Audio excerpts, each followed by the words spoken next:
everyone. Today we are going to talk about a TikTok journey, I guess. It really was a journey. So I'm going to chunk this video out into my experience, my actual partnership with TikTok where they reached out to me and we had a contract, how much I made off of the TikTok? How much I made off of the TikTok Creator Fund, and lastly, I'll give you guys tips on if you are gonna start a TikTok for the purpose of, you know, reaching people to sell a service or teach them something, or usually those go hand in hand, as I soon learned. But yeah, that's gonna be what the video is about. Okay, so getting into the journey, the reason I started a TikTok is because just a couple months before, I started a YouTube channel trying to teach people about how to write college essays and just understand and navigate the college process. And I'm hoping to expand to go into life after college, getting a job, and you know, that genre of video. And I just started YouTube from like, you know, 0 subscribers. I think I had like 100 subscribers at the time when I started my TikTok, which was a couple months later. And it was great because I thought I would just get people's attention on TikTok and they would go to my YouTube. That was my initial, like, you know, that's what I wanted to happen. And it worked in a sense. I feel like more than getting subscribers on YouTube, what it led to was people started liking my advice. And one of my first video that did well on TikTok, I think it reached like 150,000 views, and it was about a college essay introduction. So people liked my writing. Then they, you know, potentially, I assume, went to my YouTube channel and watched me read my essays. And they all reached out to me and they wanted me to edit their essays. And I was like, oh, okay. And the first couple I did for free. And I was like, wait, like, what? Why am I doing this for free? It takes me like an hour for each essay, and I have a full-time job as a data scientist. So I charged like half of what other people were charging, just because I was like, I'm a small creator. A lot of people aren't gonna reach out to me. But then that was a huge mistake. I ended up spending 4 to 7 hours a day for 3 months outside of my 8-hour job to finish editing these essays. And a lot of people liked working with me, which was absolutely awesome. And I loved working with everyone, but I would say like just value your time properly because it is very stressful. It was so unnecessarily stressful. But I made about $10,000+ through Zoom calls and college essays, like editing college essays at the time. And I would really just say the growth is because of TikTok. Like, I don't have 100,000 like followers on TikTok or anything, but the few people who watched me, they liked it and they saw that I provided a valuable like insight that could potentially help them benefit their application. So they started reaching out, and I didn't have a website or anything at the time, and like I didn't expect any of this. Like, I was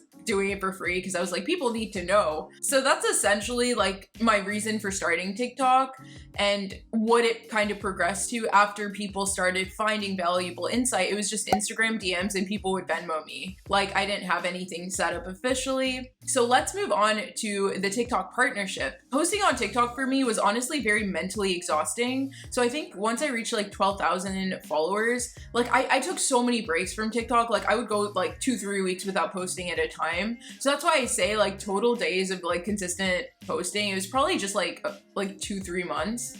But TikTok reached out to me after like a month of not posting. The timing was very ironic, but they sent me a DM on Instagram and they said that they were interested in working with me and partnering with me to create more educational content on TikTok. So this is called the TikTok Creative Learning Fund, which is very different from the TikTok Creator Fund. And in the Creative Learning Fund, it was me and probably like a couple hundred people, and we all had Zoom calls every week where they taught us like workshops from TikTok directly about what constitutes for a good video. So those are the tips I'll go to in the 4th chunk of the video, because I did see a benefit in all of the things that they said. And every week I would get a critique of the videos I posted. My contract was essentially a lump sum of money for 40 videos that were between 10 to 15 seconds. And I think the pricing was good. Like, you know, I was pretty happy with that.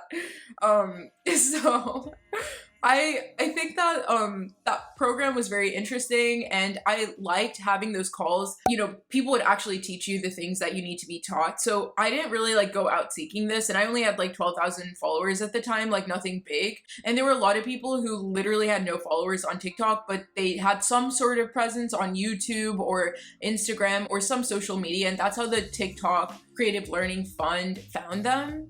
So it was very, very random, but it led to me being consistent because within a certain time frame, I had to post 40 videos to get that lump sum of money. So obviously I did that, and I saw a good amount of growth. I think it was like, I grew like 5,000 within that 1 month span, which was pretty, like, you know, that was good. And a lot of people kept reaching out, like, you know, through Instagram. So I would say like posting consistently on TikTok, and eventually, like, you know, if they reach out to you based on the different initiatives that they're doing, it's definitely worth it.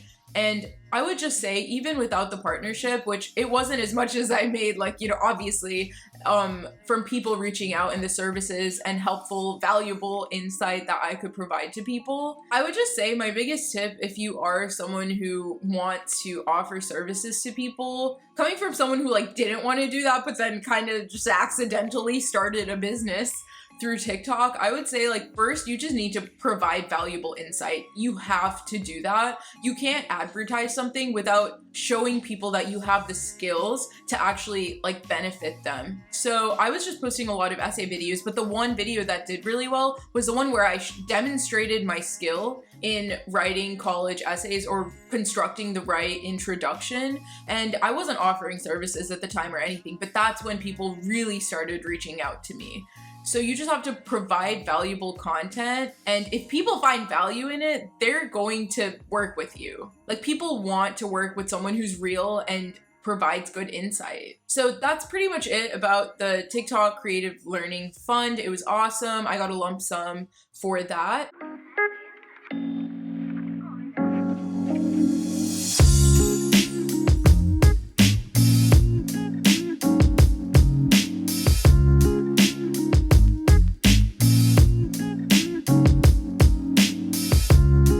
And then the next part of the video is just going to be the TikTok Creator Fund.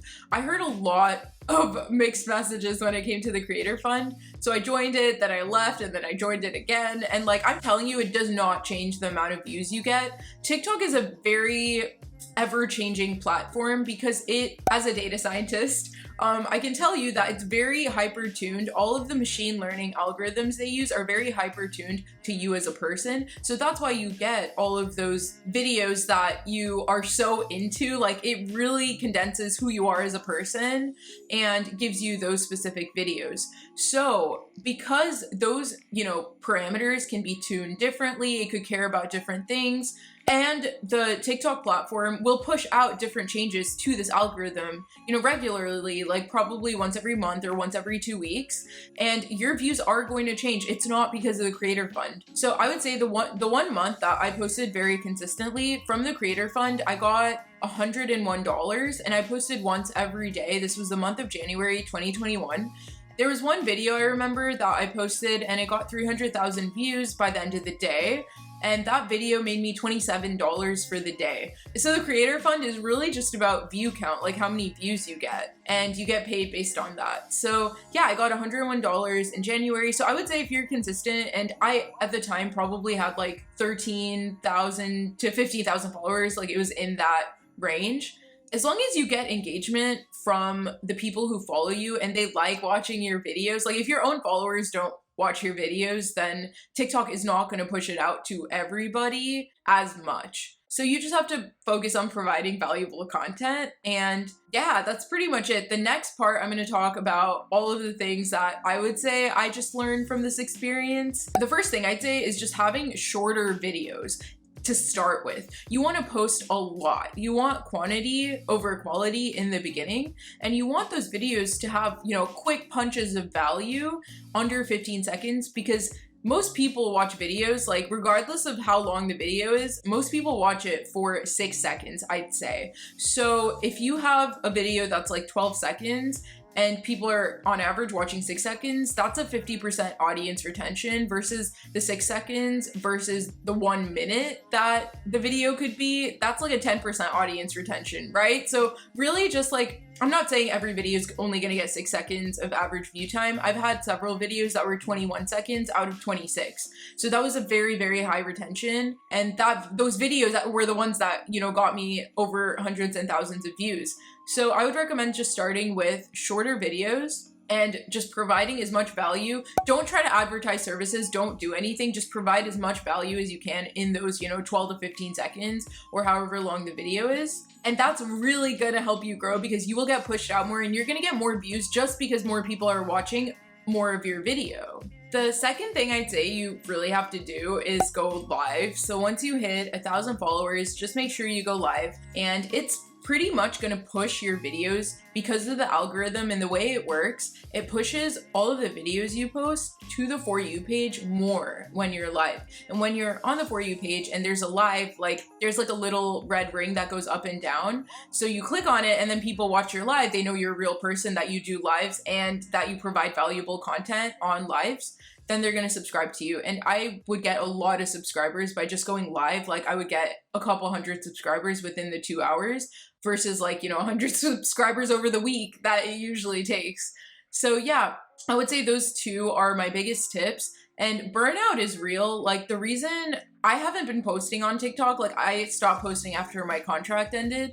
It is just so hard. Like the burnout is real, at least for me. I don't like putting my face out like every single day on that platform, and it just felt very stressful. And that's why I'm kind of just sticking to YouTube. I feel like I can actually provide value on YouTube with these long form videos where you're truly addressing so many different things. That keeps falling. I don't know what to do. I would just say you need to stay consistent on TikTok to keep growing and growing and growing. And growing is actually very possible on TikTok because like I started from zero. Most people like have started from zero, you know, at some point. You just have to be very consistent and try to avoid burnout. And the way you would do that is just like scheduling everything out in a way that's sustainable for you. So whether that means like, you know, posting twice a week instead of every single day, or creating like, you know, a month's worth of content in one day. So filming like 10 videos in one day and posting it throughout the month, because TikTok has a new scheduler app as well where you could just schedule everything and set it and forget it. You have to respond to comments and stuff. Like there are intricacies that go into maintaining your TikTok, but you know, batch filming is a big one. So that's pretty much it for me, guys. I hope you learned something from this video. It was very general because I don't really post videos like this on my YouTube channel. So I just wanted to tell people what my experience was. If you have any specific questions about TikTok, don't forget to comment them down below. And if you found any value in this video, it would mean a lot if you hit the thumbs up. And if you're interested in any of my content, subscribe down below. Thank you so much for watching this video, and I will see you guys at the next one.